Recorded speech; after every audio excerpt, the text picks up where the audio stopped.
Hello and welcome to Loki's Lair. This is just a bit of an update on some more Eureka miniatures that I received today. This particular lot is from the Beowulf command pack, Beowulf and Retinue in action poses, and I was very impressed, as you would gather. I quite like Eureka miniatures. So here are a few of them. This is what comes in the command pack. It's 13 figures. I think these ones are on special for $35 for 13 figures, which is not bad, plus postage. And I was very happy with what arrived. Some of the figures are pretty awesome. So first of all, you get a whole bunch of figures, but separately, you also get these guys with some shields of various sizes and 4 spears, which come individually. I should just point out that one of the figures in this pack is Saracen, sort of like Saladin, you know, the crusade type thing. I'm not sure why. But when I ordered it, because I want these for my Saga army, I asked Nick, the guy who runs the show up there, if he could please swap that out for me and just give me another Dark Age figure, so that it would tie in with my Viking army, which he did, which was grand. He's very good like that. But what also came was this little fella, which was an extra, which I thought was really nice. It just came in a little packet of its own. He just threw it in, I think. So 14 figures for the price of 13, custom made to order, which is pretty awesome. I mean, with a lot of these packs, you know, it's take it or leave it. They won't swap out a particular figure and swap in another.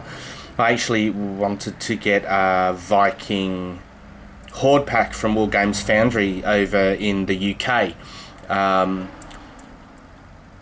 they make a whole range of miniatures. I mean, you should check them out. They are pretty awesome. And if you order over, I think it's like $160 worth. Like if you're going to buy a lot of miniatures anyway, if you order over $160 worth, it's free postage worldwide. So it can be quite cost effective. But when I wrote to them and asked them if, you know, like, because I wanted it again for my Saga army, you know, if I could have, you know, X number of spearmen, X number of axemen, X number of guys with swords, and that I wasn't really fussed about even getting the same miniature, you know, like duplicates. They wrote back and said to me that, you know, that it's not something that they did. And that it was like take the whole horde, or you have to buy the individual boxes, which are a lot more expensive, which is fair enough. So it's just really nice to see, especially an Australian company, that will go that little bit extra, do that little bit extra, go that extra mile, and provide you with not just what they've packaged, but with what you actually want. And that customer service like that is few and far between. So I know I'm turning into a bit of a Eureka fanboy here, but seriously, give these guys a go. Check out their online catalogue. There are thousands of miniatures on there. So anyway, this was the little extra guide that I got. Little bowman with his quiver of arrows, male, excellent. Could be anything: Viking, Saxon, Anglo-Saxon, you know, Norman even perhaps. So that was that one. So it's really cool. So here are some of the guys. If you've seen any of my other videos, this guy is very similar to another Germanic guy, also carrying a large double-handed axe, which to my mind looked like a very angry hippie with an axe. Well, this is my angry jumping hippie with an axe. Now, I really love these guys. It's the pose, you know, it's just so dynamic. It's literally like he's about to bury that sucker into his opponent's head. And I really, really do love the expression on his face, if you can see it there. He is rearing to go.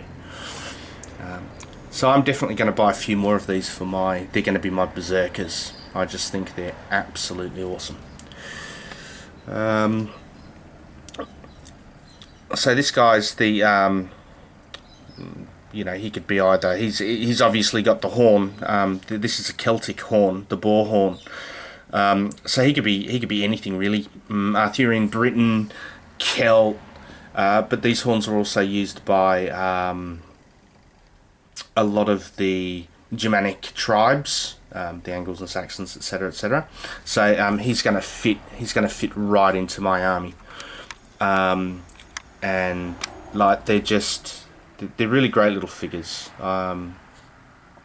It's the little tusks and everything. So yeah, so it looks really good.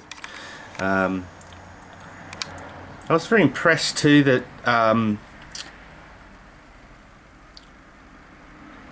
they're very very clean when they come. I found, I mean, obviously, as with all miniatures, you've got to clean up a bit of flash and mole lines. But as on this one, there was a little bit on the sword, and I've already prepped these a little bit. So on the sword here, there's the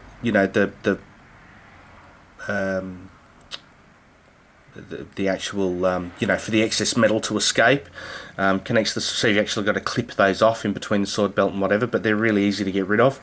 And besides that, apart from cleaning the sword up a little bit, that had a few had a bit of flashing and mole lines on it, the figures are very very clean.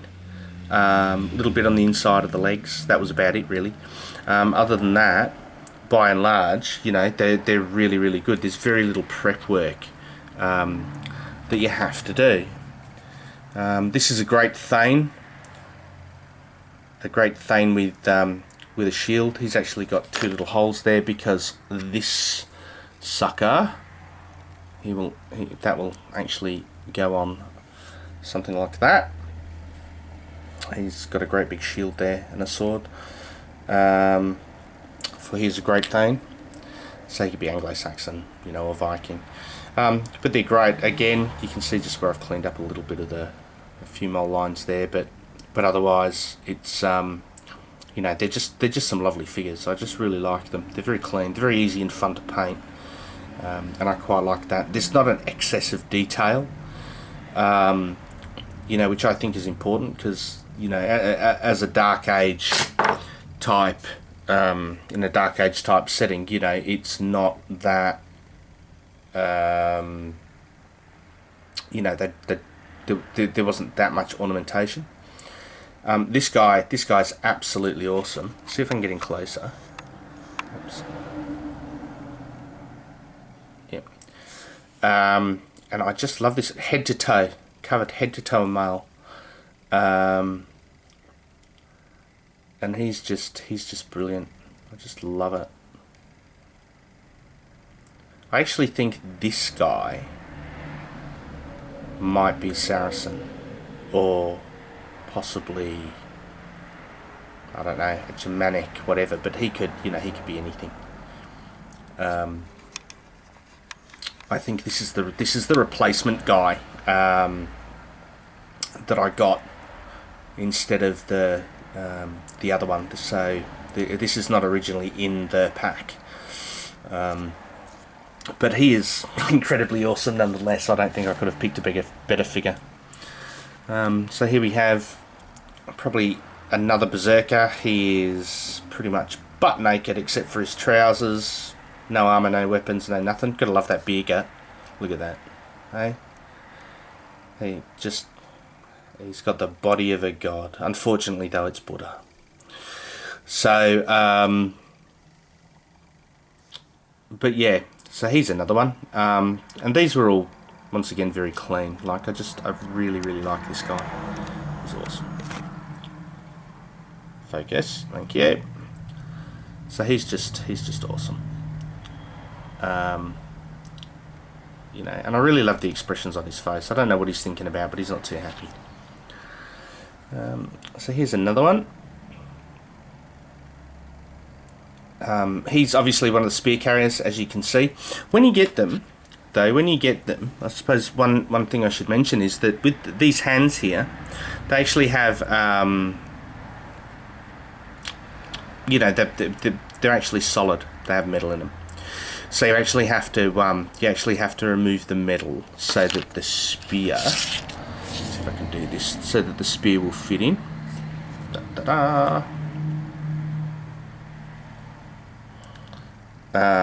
Take that. So that the spear will fit in, which was very easy to do. I just carved it out with a hobby knife.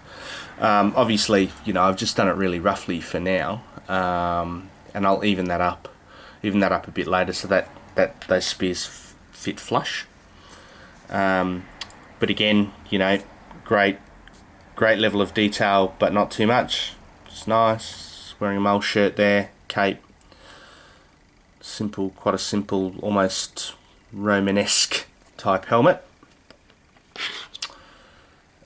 Here's another one. He's wearing probably, you know, a more Germanic style, Viking style helmet. He's got the long hair. The little bubble there is for the shield, one of the shields that'll go on. Yeah, they're really nice. I'm really looking forward to painting these up. In fact, as soon as I finish this, I'm going to go out and give them a little wash, fix that guy's hand up, and then get out there and undercoat them, so I can start painting them up maybe tonight or tomorrow. This guy's Beowulf. I actually have him, but not this particular pose. He comes in two variants. So this is his action pose. He's running along there. He's looking quite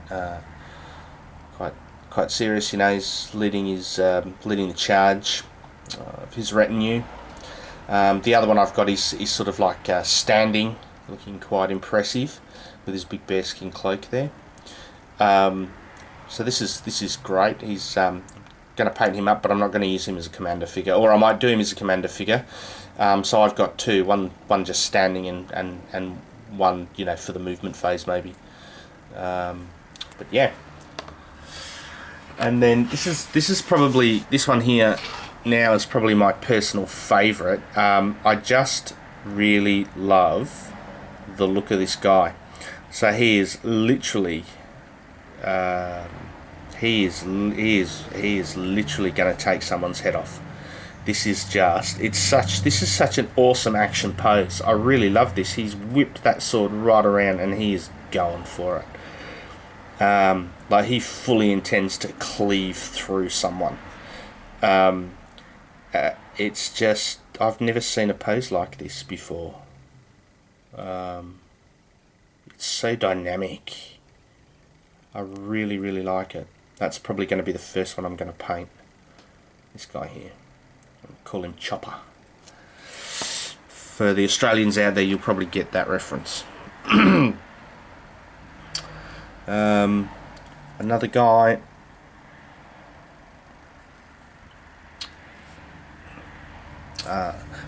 Here, as you can see, this is how most of them come. There's the middle bit here, okay, just for the excess metal to go through, so the sword forms properly, and it is so easy. This is so easy to take off. I just use a pair of straight edge clippers and then, you know, give it a bit of a scrape with the hobby knife. It takes 3 seconds, but I love it because it just means everything's perfectly formed. And this leaf mail, you know, scale mail that he's got on here is quite good. Could be quilted leather armour. You know, if you wanted to paint it like that, doesn't necessarily have to be metal. As you can see there's a little bit of a mole line there, and that's sort of the level. That's sort of the level that you're looking at. There's not really much at all. You know, that's pretty good. I'll actually put him to that side to remember. I've got to fix him up. Here's another one of the spear throws. As you can see, I've started on his hand, but I haven't finished it yet. I've just sort of started because I need to fit the spear obviously first. So he'll have a shield. As you can see on here, I have one of those shields, and he'll be casting a spear. and obviously his things. This is where I've clipped the excess metal off, and it's really easy just to literally bend that back into place. But I wanted to get underneath to give it a bit of a scraping. And this one came with, you know, pretty much almost no mole lines at all. So I'm thinking that just a few little ones on there. So I really do think the molds for these guys are quite new, or at least haven't been used much. You know, who knows? I'm not putting him over there too. So, and this is the last guy. Lucky last but not least. He's another one. He's also going to have a spear there. And his shield, he'll be going to stab someone in the guts. Quite serious about it all.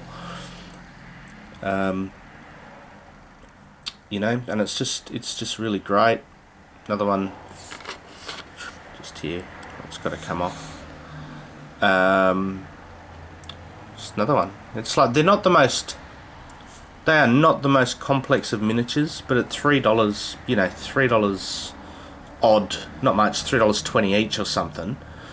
They're really good value for money, and they paint up really well. They've got enough detail to make them interesting, but not too much so that you're there for literally hours and hours and hours. And you can paint them up to a really, really good standard, you know, with minimal effort, because they're quite simple to paint, but they're very, you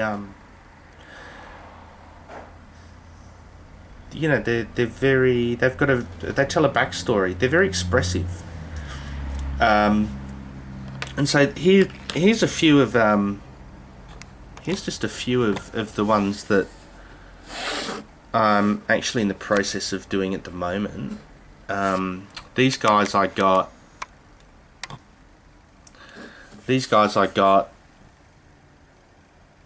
not long ago, as sort of a teaser taster pack from Eureka Miniatures,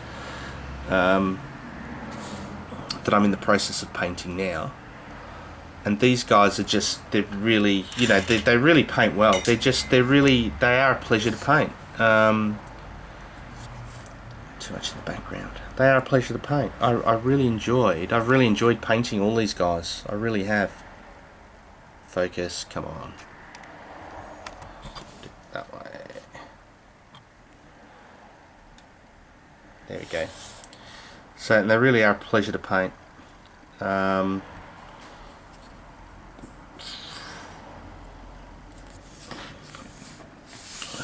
one of the Ronin. Moment.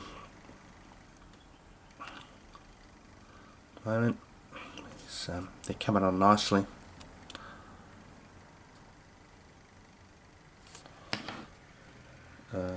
Samurai. I've only just put the base coat on this guy.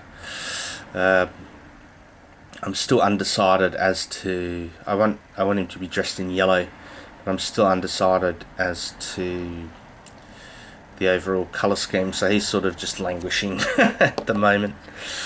Not doing much at all. This is the Chinese lady. Don't know what range she's from, but I just love that sort. So and they're sort of I'm in the process of painting those up at the moment. It's really good. Alright, thank you very much. If you enjoyed this little update about Eureka Miniatures, please +1 it, or share it with others and put out the word, you know, that about these awesome figures from Eureka Miniatures. So if you're here in Australia, please check out their website. You can see it. You can see it up the top there now. It should be coming up. Please check out their website, and it's well worth it. They literally have hundreds upon hundreds upon hundreds of miniatures, and the website's not the easiest one to navigate through. But it's well worth the effort. You can browse by scale, and they do everything from, I think the smallest they go is 6mm 6mm miniatures, but they do 6mm, 15mm, 18mm, 20mm, 25mm, 28mm, and 32mm figures. So there's pretty much something there for everyone. Check them out, and thank you for watching.